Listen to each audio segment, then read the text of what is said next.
fresh off of a wedding weekend. I did my friend Kaylee's makeup for her wedding. I also did several other lovely ladies' makeup, including her mom. It was such a fun weekend. I really enjoy getting to, you know, be part of that special day. I was a bridesmaid myself, so I did actually this basic look that I'm wearing on myself is the look that I did on me. I did the same basic look on Kaylee and variations of this look on several others. So this video is kind of packed with stuff. I've got a tutorial on this eye look coming up. Also, I just wanted to go through and talk about some of the key products that I used, you know, on Kaylee, on me, or on others that I just thought really came off great in pictures, had great staying power, pieces of the look that I think people should know about if they're going to be involved in bridal beauty, or if they are, you know, just needing to be photographed for any reason, or just need a great long wearing makeup look. The basis of all this stuff is it's stuff that's long wearing, and it's also stuff that comes off great on camera. Also, I did do a blog post before I went to the wedding, in case you haven't seen it yet, and it showed, you know, how I packed up my bag and how I, you know, got my whole makeup kit together to go down to the wedding. It was in Alabama. It was so much fun. It was a gorgeous, gorgeous wedding. But and then I did like a recap blog post about how the whole weekend went. So if you want more pictures and stuff like that, definitely check out beautybroadcast.net. For now, into the product recommendations. A big must-have, and I knew I loved this product, but when I saw some of the like professional photography pictures that were posted shortly after the wedding, I was like, wow, I love this stuff even more. It is the Revlon Colorstay Whipped Foundation. It doesn't come off shiny. I think staying power was great. Something I love, and you know, a lot of the weddings that I've done makeup for, I've also either attended or been part of, and I love kind of spying on the bride and seeing, like, you know, okay, how well did everything last? You know, I know she's been crying. Ooh, what happened to the eye makeup? And, you know, it's just so fulfilling to see her face at the end of the night still look pretty much like it did when you put the makeup on. I just love that. Another product that I was really glad I had for the ultimate coverage for anyone who had a blemish or, you know, just a key, you know, spot concealer type need. I love the Estee Lauder Double Wear Concealer. I was so glad I had this. The shade I have it in is Warm Light Medium, and it says Stay in Place Flawless Wear Concealer, so it definitely, you know, could buddy up with this long wearing foundation and work really well. It just kind of, I don't know, it covered, but I felt like when you use a really light amount of this, it just kind of disappears into the skin. It just like takes the flaw and just does away with it. I didn't have to use this on everybody, but in the small circumstances where I needed heavy duty coverage, this was great. In terms of a great powder, I have several shades in my kit of the Milani Multitasker powders. I find this to be such good coverage and such like flexible coverage. I think you can put this on kind of lightly just to set the foundation, and you know, it can give you that matte finish that you're after, but if you really want to build up the coverage with this stuff, you can. Another powder that I think is great is the L'Oreal True Match Pressed Powder, but this is definitely something that I've made an effort to get multiple shades in and have on hand in that kit, and it's been just a very valuable product to me. For a really great bronzer that I ended up using on everyone, I love the IT Cosmetics Vitality Glow Anti-Aging Matte Bronzer. This is actually almost the exact same shade as my Essence Sun Club bronzer in Sunny, only, I don't know, I just felt like I really hit pan on this one, and I just wanted to have a nice fresh one to take with me. But this is very subtle. It was able to take anybody from, I would say, a medium to slightly tan skin tone all the way to lighter skin tone and warm them up a little bit, provide them with a nice amount of contour. It's not orangey. It really looked subtle. Coral and turquoise were the colors for this wedding, and a great blush that I think is so versatile because it can look so many different ways depending on how much you build it up is my blush from the Balm. It's the Instain blush, so of course I was going long wearing with this, but the shade is called Toile. I have a whole video reviewing these. You can see how intense it looks here. I'm actually wearing it on my cheeks today, and I love how soft it can look, but if you've got somebody with a deeper tan and they want to wear this too, they totally can. It just is nice to have like one color family to kind of stick to with this bridal makeup when you're doing multiple people, and I'm not saying everybody has to look identical, but you kind of want want some harmony with the group, I guess. And so I thought this was a really nice one to use. Major rave for this product, and this also has a drugstore alternative, but the Laura Geller Baked Highlight in French Vanilla. This is just like the Wet n Wild Reserve Your Cabana highlight, only that compact is like, I don't know, the equivalent of maybe 4 of these, and this just saves space in my kit. But this and the Wet n Wild, both of them I would classify as like a semi-matte highlight. Like, it's amazing. There's actually a little bit of coverage to this, and it reminds me also just a little bit of like the Lorac Spotlight powder, only this maybe is a little more matte. I feel like this was the perfect thing to use for photography where you want the face to have dimension, but you don't want any part to catch the light in an unattractive way and make you look oily. Oh, I was so pleased with the way this came off. I've done quite a few weddings over the past few years, and I've consistently had brides who have cried. You know, it's to be expected, and their eye makeup still ended up looking phenomenal. So a few great things that I've used. I always use the Too Faced Shadow Insurance. I keep, you know, just a fresh one of these in my bridal makeup kit. Also, the Mally Evercolor waterproof eyeliners. These used to be in kind of a green packaging, and now they have white. Either way, either kind, they glide on, they last all day, they last through everything. I mean, they're great in the waterline if you choose to use them there, upper lash line, lower lash line, wherever. I keep, let's see, one is called Shimmering Black, but it's really just, you know, like a charcoal color, and this Espresso Lane, which is a dark brown. Couldn't be happier about this stuff. I feel very comfortable, you know, like with Kaylee, I remember smudging a little bit of the brown underneath here. I also used the brown on her upper lash line, and I thought it just looked great, and it totally lasted throughout the day. Another great option for like a really hardcore staying power black liner is the L'Oreal Infallible Lacquer Liner.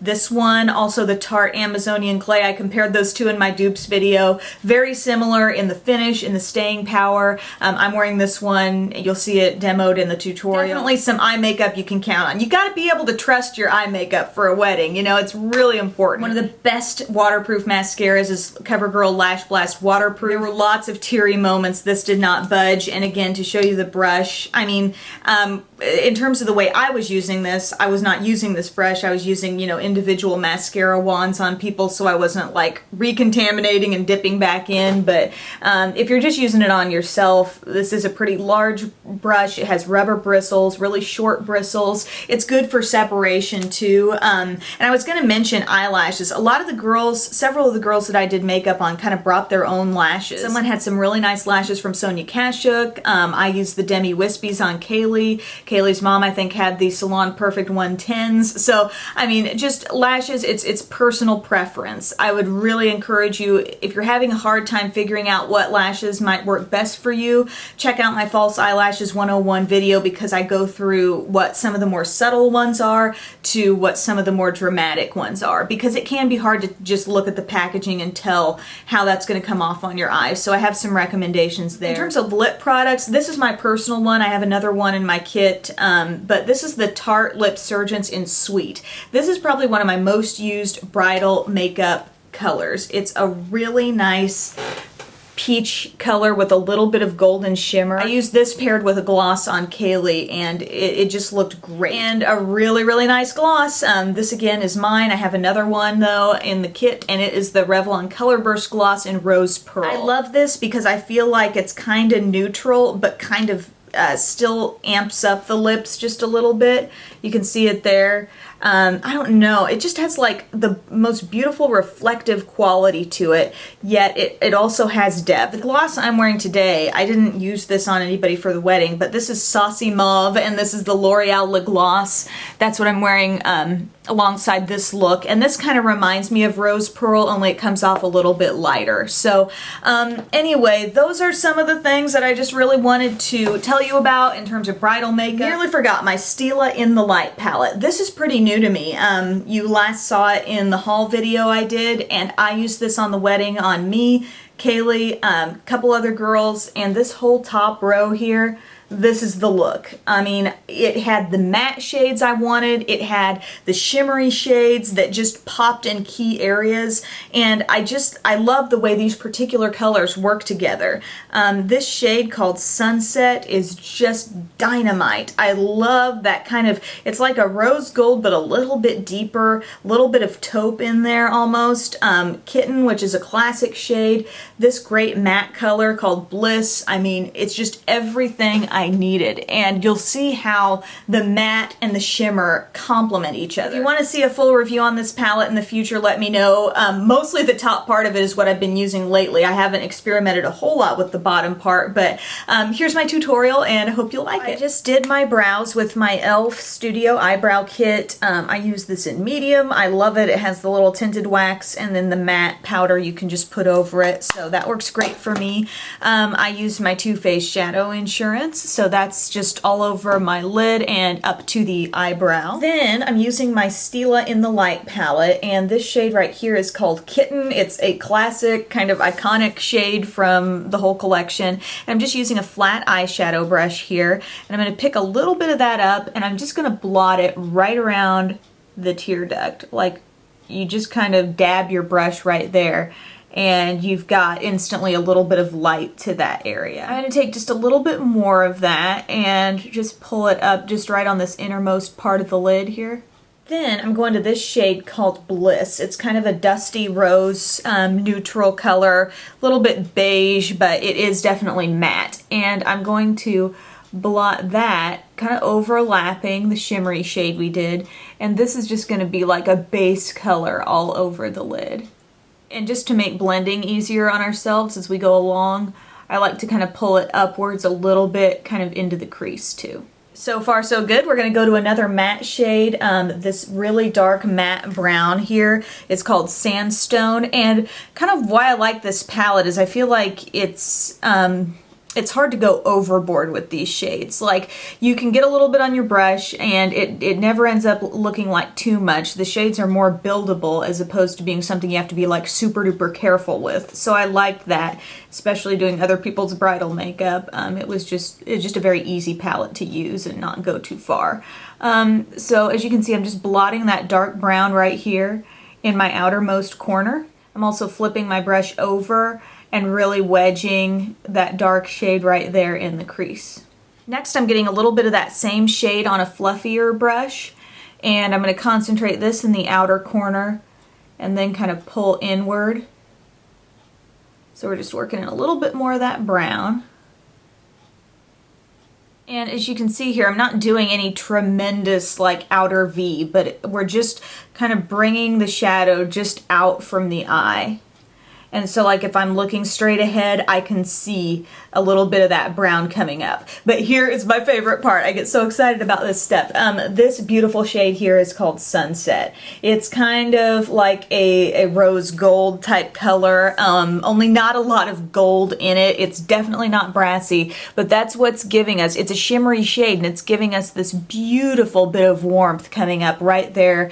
Just kind of like a nice subtle backdrop for those lashes. I love it. So I'm going to use the same brush, or you could grab, you know, another fluffy brush if you want to. I'm going to go from the crease, from the inner part of the crease here, and just overlap that brown that we used and go slightly up above it. Okay, then we have a matte shade right here that we can use as a highlight. It's called Bear.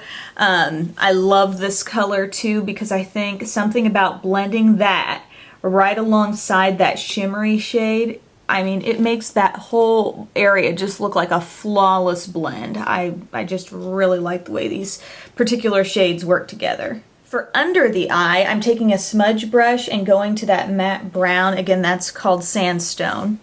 And I'm just going right on the outer corner, kind of pulling it up toward where that shadow is. And I'm taking that, you know, about 3/4 of the way in. Then what makes this a little bit smoky and a little bit, you know, adds a little interest and I think a little bit of glow under the eye, just kind of helps the eye pop going back to Sunset. And it looked great on blue eyes. I mean, I did this kind of same basic pattern look on myself. I also did it on the bride who had blue eyes, and it absolutely made her eye color just glow. The Infallible Lacquer Liner here in Blackest Black. I'm going to take it all the way across my upper lash line. I'm making my line a little bit thicker as I get toward the outside. I'm not really winging it out. I just love how the whole eye has a certain amount of softness to it. Now I'm also taking that liner down just a little bit, and I'm not going like all the way under the eye, but just this outermost part. Now, I have liner in my waterline over here. I'm just kind of liking that because this is a borderline like smoky look. You could definitely skip it, go for a brighter look, and maybe do like a nude liner in the waterline. A really great long wearing one. You guys know I love my Mally. That's in my bridal makeup kit. I also love the Estee Lauder Double Wear. I have a double-ended pencil here, and the black is just really does a good job of wearing a long time. So I'll put that right here in the waterline. Next, I am curling my lashes, and I'm using my Clump Crusher. This is the water resistant version. I love it because it goes on and, you know, doesn't flake or smear off or anything like that, but yet you are able to fairly easily wash it off at the end of the day. So I use this on the upper lashes and the lower lashes. No issues with smudging down below with this either.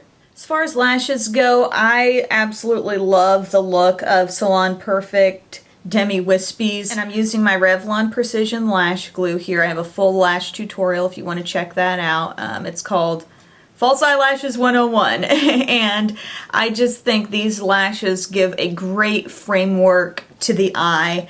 I love that they're a little bit longer on the outside. Now once that glue has a chance to get tacky, I'm holding it in the center of the lash. I'm going to align that with the center of my eye. Make sure that middle part's down there first, and then just attach your outer end and then your inner end. And my glue is still drying a little bit, but once that gets totally dry, I take a little more mascara, just kind of blot it on the lash line and make sure that the real and fake lashes are kind of bonded together. As far as other key products on my face, several of the things I already mentioned. I'm wearing the IT Cosmetics Matte Bronzer. I use that kind of around the perimeter of the face, also as a contour. I use the Instain blush in Toile from the Balm. Again, a very buildable blush product. I use this really lightly and I like the look that it gave. And then the Laura Geller French Vanilla Baked Highlight, which gave me, you know, some brightness here on top of the cheekbones, but not too much and definitely not very shimmery. So I hope you guys enjoyed the tutorial and the product recommendations. I know it's kind of a bridal makeup video, but again, it's definitely geared toward anyone who needs a long wearing makeup look or something that's going to look great in photographs. So thanks for taking time to watch, and I hope you all have a great day.